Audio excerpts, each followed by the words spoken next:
Hello there, guns and gals, and welcome to the network. I'm Neptura, and today we are going to be looking at the final game of the second Super Weekend, Day 3. This is going to be a different style of analysis, taking a peek at each team in the final phase rather than picking certain fights. I hope you enjoy it, and let me know if you'd like to see more of this kind of video. Without further ado, let's get into it.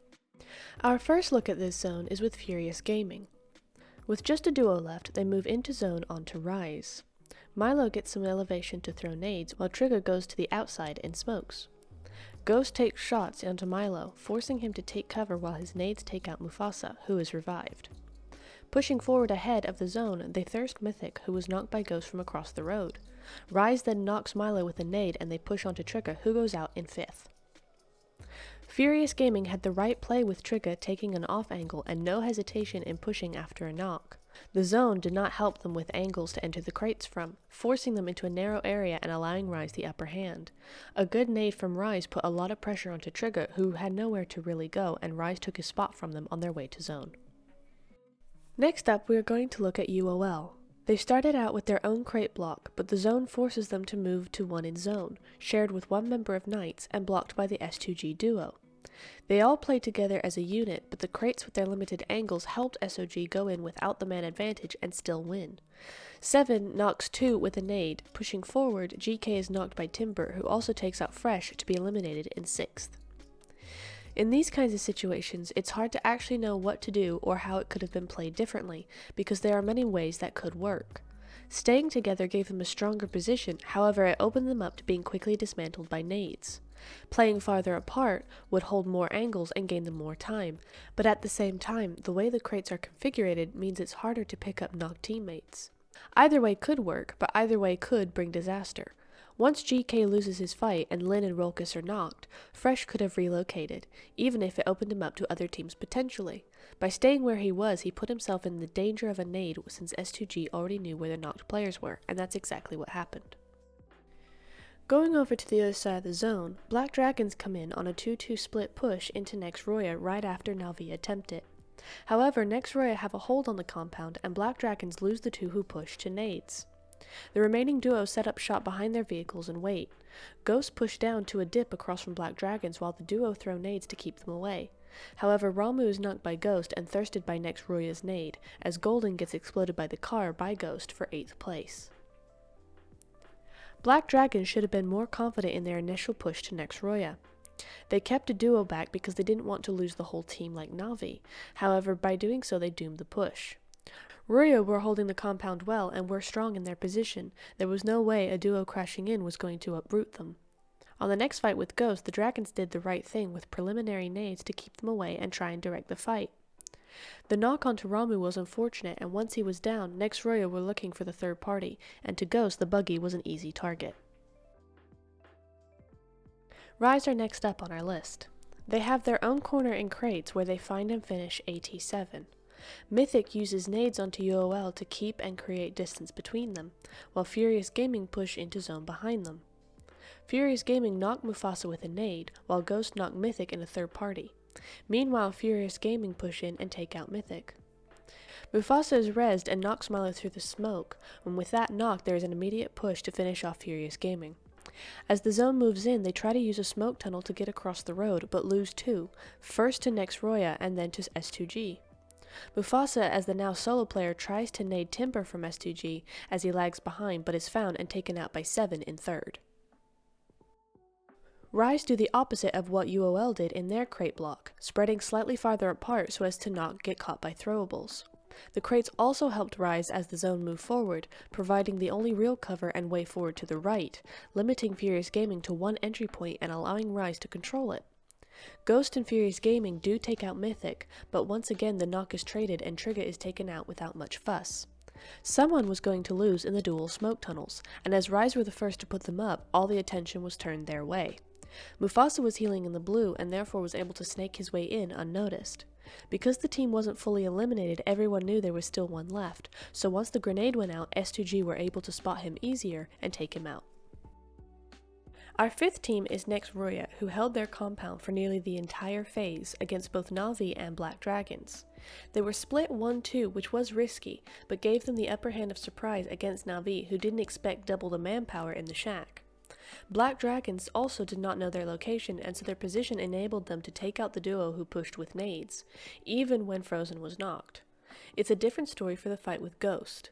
Although grenades take out two of Ghost's team, their immediate defense tactic hurt Nexroya's move. Smokes block their sightlines, forcing them to move out of cover to gain information and making them easy targets. With Ghost taking out two, Kurdur is left in the shack and the nade takes him out in fourth. Nexroya did well to establish themselves so well at the compound so as to ward off two teams from their position. Keeping two in the shack was extremely risky, however it gave them the element of surprise and overpowering gunpower against Na'Vi. Frozen's angle and freedom to nade worked well in conjunction with the remaining teammate's spot. Ghost, knowing this, had to make a different play. By making their visibility low, they were allowed to move freely around the compound. This put a lot of pressure onto Nexroya. Their enemy could be coming at any time from anywhere. They could have waited out the smokes, but their vulnerable positions forced them to maintain complete control of the fight. The other option was to use the smokes themselves in order to get information. Unfortunately, Ghost had already proned and were ready for the players to pop out of their hiding places on both sides of the compound. Once it was only Kurdur, they knew where he was, and a quick nade finished him off. We're next going to take a look at Ghost. They take out A7, who rotate just below them. The zone makes them come down from the mountain to a small dip in the open. Black Dragon's pre-nades knocked Beowulf, but he's revived, while Romu is knocked by HH24 and thirsted by the nade from Nexroya.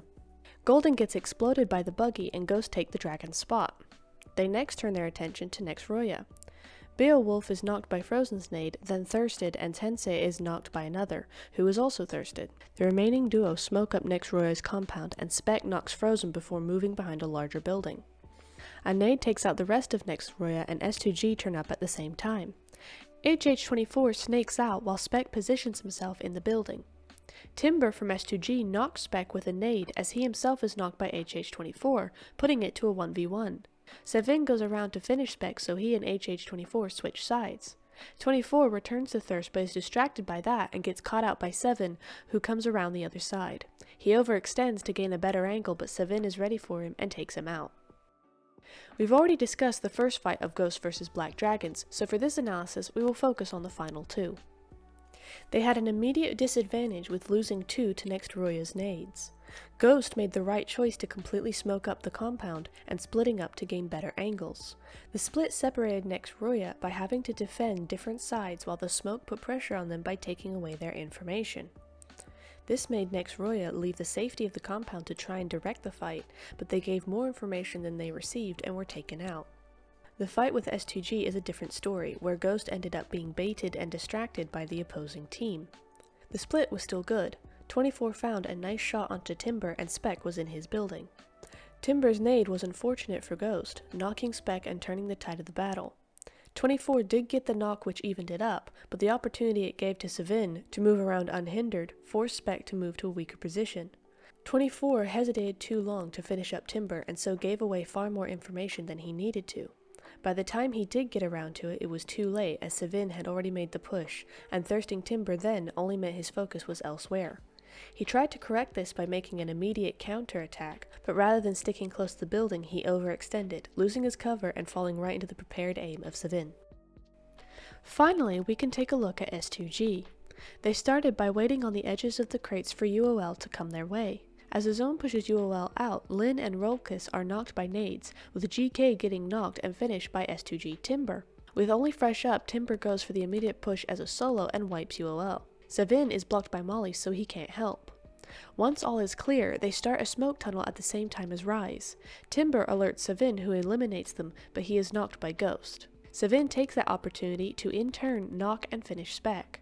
In the following 1v1, information is given by Timber, so Sevin goes for the push on the outside.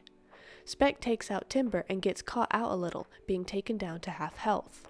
He tries to come back immediately to retaliate but overextends and is taken out for S2G to win. S2G were smart in their usage of the crates as a duo. Because there's lots of cover and a limited number of exit points, they were able to put as much pressure as the squad would, combined with the zone and nades.